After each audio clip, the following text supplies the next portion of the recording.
hello, and welcome back to Rossgo Gaming. I'm Rossgo, and we're back in Glevum Manor. Now, this is up a little bit later than normal. I'm thinking of moving Glevum Manor to a Wednesday, just to give me that little bit more time to get the video out. Out of all the videos, Glevum Manor is the one that takes the most time to do, as I've mentioned in previous videos. Now, last video, I said we're probably going to move on to that empty area between the tigers and the manor house, and we're not. I've decided I'm going to put a roller coaster in instead. I don't do roller coasters very often, and considering playing a game called Planet Coaster, we should probably put a coaster in. So I'm going for a traditional manor house. No, a traditional wooden roller coaster. Oh my god. Oh, you can tell it's my day off. We're going for a traditional wooden roller coaster. Right at the front of the park, over to the left so it doesn't spoil the view of the manor house, and it looks really good from outside. I'm no expert at building roller coasters, and I probably made a ton of mistakes on this roller coaster, but I really like how it's turned out. I like how it entwines with itself, and later on we do a lot of path interaction and that. And it's not the most thrilling roller coaster, but it does work really nicely. I'm really happy with it. There's probably people out there who's experts at roller coasters and going, no. Why have you done that? But I like it. It works. I do change the colour of the roller coaster to white. This is just a time lapse. This is just me testing it. When we're finished, I think this is probably going to take 2 episodes if I'm honest. When we're finished, we will do a proper ride on it. I'm just trying to see what the excitement and speed and things like that are on it. I never really get a great deal of excitement on our roller coasters. I'm not really sure what's high for excitement and what's not. We've got orange. Is orange good? Meh. I don't know. But yes, so we're just doing a bit of testing at the moment. Now, I do change it to white because in the past when I played, back in the day when I used to play Roller Coaster Tycoon. Not nowadays. Roller Coaster Tycoon has failed dramatically. But back in the day when it was good, I used to make these wooden roller coasters white, and I really like the white look. So this is a bit of a nod to days gone by, really. I'm keeping the red train. I like the red train. We do put red banisters all the way around the roller coaster just so it fits in. So we've got a white and red theme going on. I really like how it sort of skims the roof of the arcade as well. That's probably not realistic either. Now we're just going to build in some paths and do some path interaction. This is very straightforward. We're trying to get a nice balance between the train passing by and the paths, and just trying to keep people away from dangerous areas, basically. We also put in a couple of drink stands. So yeah. Really straightforward. The train, the view is more going to be on this side of the track than the side where the roller coaster is, so I'm quite happy to put bushes along there and sort of impede their view, not really block it, but impede it. There's not a lot to look at this side of the train, so we'll just put some greenery in there. And it gives a nice divide between the pedestrian areas and the trains. Not really sure what I'm doing with the train. I just know I want a train because the other side of the park, when we get to the new part of the park, that will be on the other side of the lake. So it's really going to be handy to have a train that goes over there for transport. Just going to use some of the custom trees out of the workshop. These are brilliant. I love these. I would not suggest using a lot of them in your park because they are a lot of pieces per plant. But it just gives a bit of variation, really. And I love these pieces. You see me use these so much, and these are my favourite thing that I've got out of the workshop. I've got all the animals and that, but this is my favourite thing. We're just putting a bit of dirt in here. I had a bit of grass showing, and I wanted it to look a little bit more natural. So we're going to put a bit of dirt in there with the shape pieces, and then we're going to put a surround around it. Now the surround's it's just a deterrent from you crossing that boundary, basically. It just says you're not allowed past this point. It's not a hard border. It's not a massive fence. It's just encouraging you not to cross the boundaries.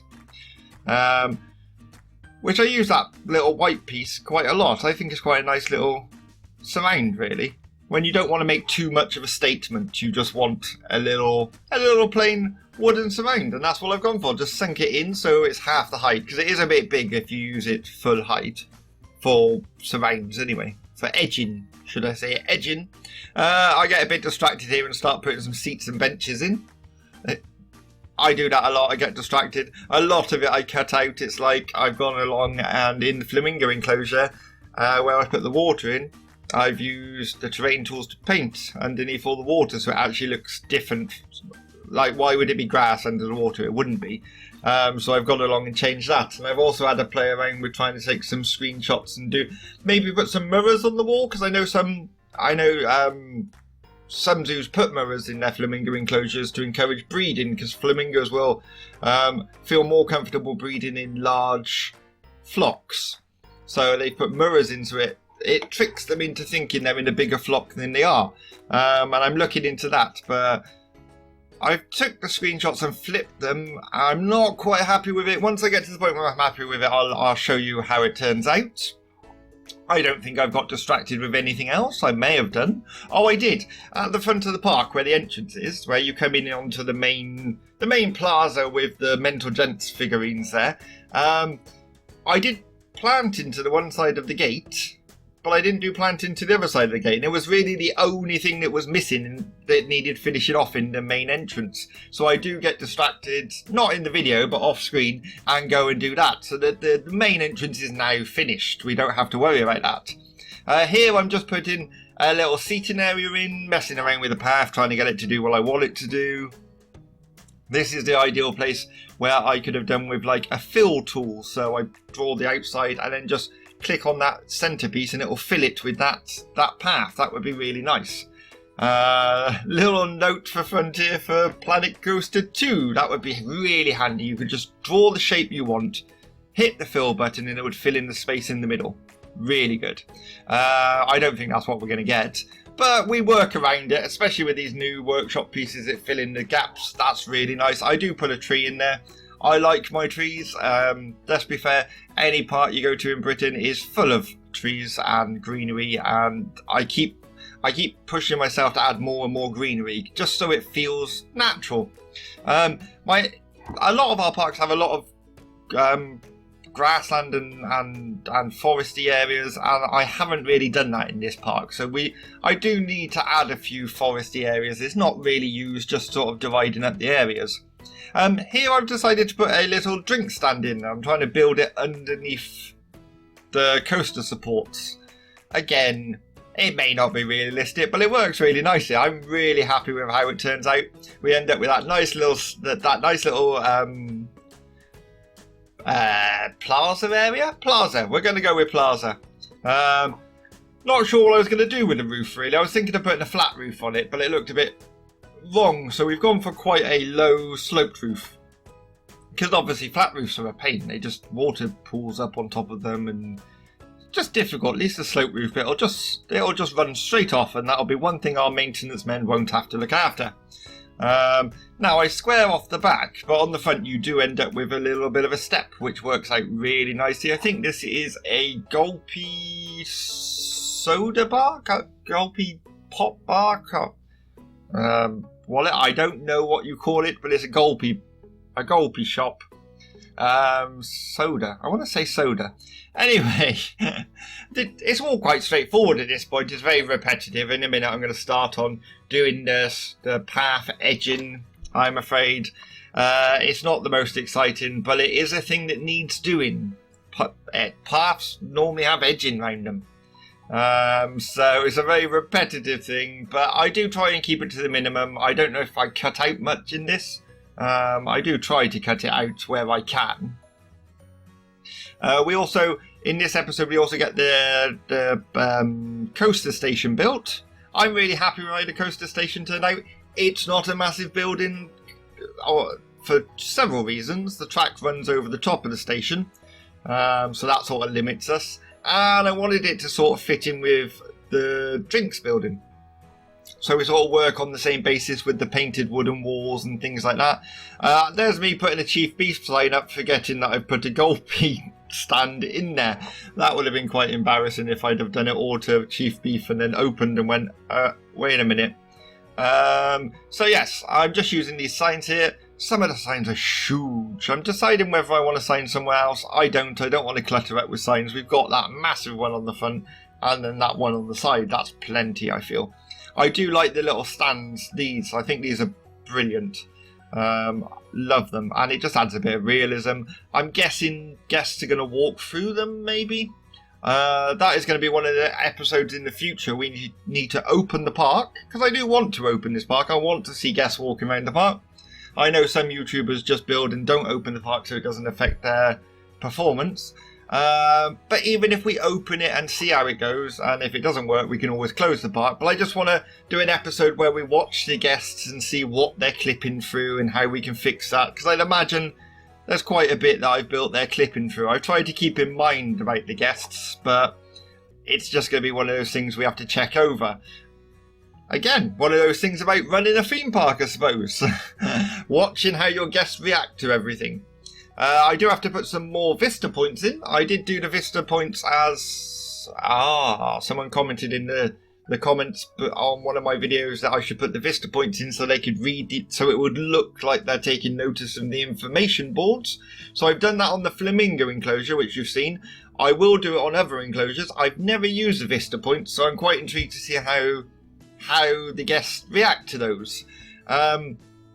What else am I doing? I've also got some information boards I need to make up, mainly the big cat ones. I haven't done the tiger, cheetah and lion ones yet, even though we've only got male lions. I'd like female lions, please. These bamboo plants, I love these. They're really good. I don't use them as bamboo. I've said this before. Just sink them in and they just give this lovely flowing foliage area. I didn't want to do it all the way around. That would look a bit too much. So I'm breaking it up with some bushes. And that red plant I really like. The bush with the red berries on or flowers on or something. Not going to lie. I'd like to be able... I think it's flowers. It looks like flowers. I'd like to be able to change the colour of those flowers. Out of all the bushes in the game, that seems to be the one, like... Out of all the flowers in the game, that's the only one I can't change the colour on, and I don't understand why. Dear Frontier, why can't I change the colour on those red flowers? I'd like to make them all sorts of... White would be really nice, a really white one, and then you could do like this. I don't know, I'm going off track. I'm just babbling here whilst you watch me place the second building. Again, we copied the building over from before and moved it over. In my head, these two buildings would have been built right at the same time. This would have all been planned out at the same time. I'd imagine originally this area was fenced off and you wouldn't be able to go under the roller coaster. But as it became more popular to have path interaction and things like that, they thought, oh, I know what we could do. And it fits really nicely. Excuse me. We've also got, I think I put some water at the moment the coaster's just on plain land, but there's a bit where it sinks into the ground and it's just screaming out for water in there. So I put some water in and we build a little fence around so people can look over. So I think the people are actually higher than the coaster is at that point, so you could stand there watching the coaster fly around the circle. That's how it's going to work in my head. Loads of foliage in this episode, loads of edging stones in this episode. We're sticking with the Gulpy theme in this area, so we've got the Gulpy energy drink and the Gulpy soda stand. I'm sure it's soda, it might not be. I really like the Gulpy energy drink signs. They're a bit hard to work in, to fitting in, but I've decided that piece I put on the shop front, it just fits lovely on that corner of the shop. And I know it blocks the little display stand, but not too much. I think it works quite nicely. I would really like some little posters for the wall with Gulpy on.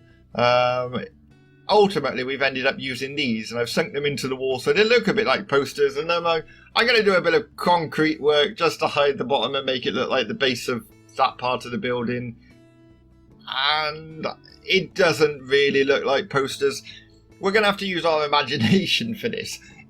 If I had posters for Gulpy or menu boards would be great. Someone make some menu boards. I could make them. I might make some menu boards together. We might replace those with menu boards. I'll see what I can do. And now we're just continuing this stone all the way around. I know I capped it off there. I capped it off originally because I didn't know where I was going from here. But it just made sense to continue the stones all the way around on this little bit. Just to keep it flowing, really. And it gives a bit of variation. So on the other side you've got the white edging, and then the opposite side of the path you've got this stone edging flowing around. Really like the path. The path to the bits that we got off the workshop to fill in the bits of path we can't fill in doesn't, like, it's good, the brick one. Like, it's better than I would never have thought of doing it. So fair play to whoever made it, and they've gone to the effort of placing all these pieces to make it look like it's just slightly a different colour. But I tell you what it does remind me of. It reminds me that at some point it's been dug up and refixed and they've put new bricks down. So that might be the case. Like, I don't understand why they do this. I watch them do it in town, actually, when they're digging up the pavements. And they take the slabs up, they do the work they want to do, and then they tarmac it. And it looks ridiculous, because you've got the entire town centre slabbed with these lovely old slabs. And then they tarmac the bit they've just worked on, and you're like, well, why didn't you just keep the slabs you took up and put them back down? That would make sense. But no, we'll go with tarmac. Ugly black tarmac in the middle of a nice slabbed area. Sorry, I was getting a bit off track there. So I'm just going to put a sign in here. I tried to colour it the same as the Golpy sign. And this is just going to say seating area this way, or seating this way, I think I put. Trying to find, like, this sign annoys me a little bit because we use these green, and I want the right size for it. So we went for this green and white, yellow sign. When you sink them in, they sink in fine, as you can see. But you don't have to come very far away at all to see them clipping through, and it's annoying me a little bit. So I might have to look at that and try and find a different sign. See, there we go. Clip, clip. I might have to find a different way of, or a different sign to sink in and hopefully reduce the clipping. Because I've used a white sign before and the clipping's not too bad on there. But those ones, you just back off a tiny bit and they show up.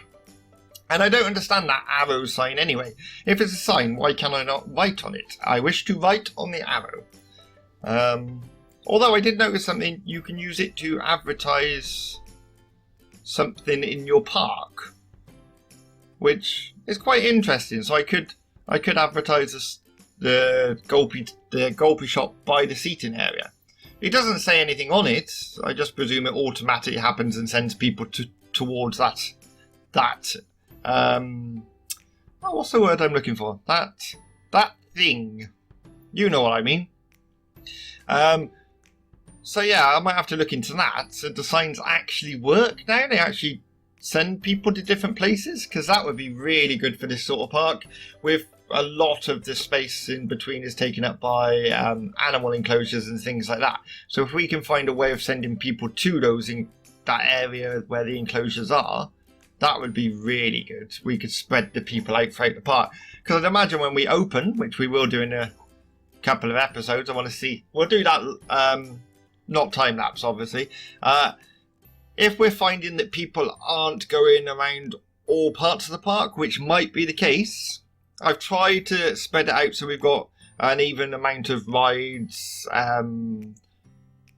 food stands and animal enclosures, so we should hopefully get a nice mix of people around all of the park. But if we don't, we can use those signs now to encourage people to go to certain areas, which is a nice idea. Now I was going to use a pre-built wall piece that I built a while ago. It's on the workshop if you liked it, but it didn't quite work because I needed it to be deeper, and what I'd made it out of didn't work for that. So we're just working on a new wall piece here. Very simple. I didn't want it to be to block the view too much. I wanted it to keep people safe and away from the dangerous areas, but not block the view too much. So we've gone for these very nice railings. These are one of my favourite railings. I think they're beautiful. Love the Planet Coaster sign in the middle. But they can see through those, they can see over them. We're going to put a light in. Again, I love this light. I use this a lot. I just think it's just a nice, simple light. you can't change the colour of it. This is why I've used this separate pose, so it's more black and goes with the railings more, because the light itself is more of a grey colour. And then we're just going to place this one around. This works out really nicely. I really like this area. I think we fill in that little bit of grass there with some red filler, which we use a lot. I know, but I love that red filler. It just works with like the brick in that. So it looks like the brick was the original path, and they've done some work and they've put this new modern red non-slip flooring down and things like that. And this will be nice. This will add some light to this area and be practical to keep people out of the water, which is nice. Now, I don't think I completely finished the wall because I haven't decided what's happening further to the right here. I think we move on from this point to start on the roller coaster building. And the roller coaster building is straightforward. If you've enjoyed the episode, please hit that like button. And if you haven't already, please subscribe. It does help the channel. I'm going to leave you to enjoy the rest of the time lapse. And until next episode, I'll see you again.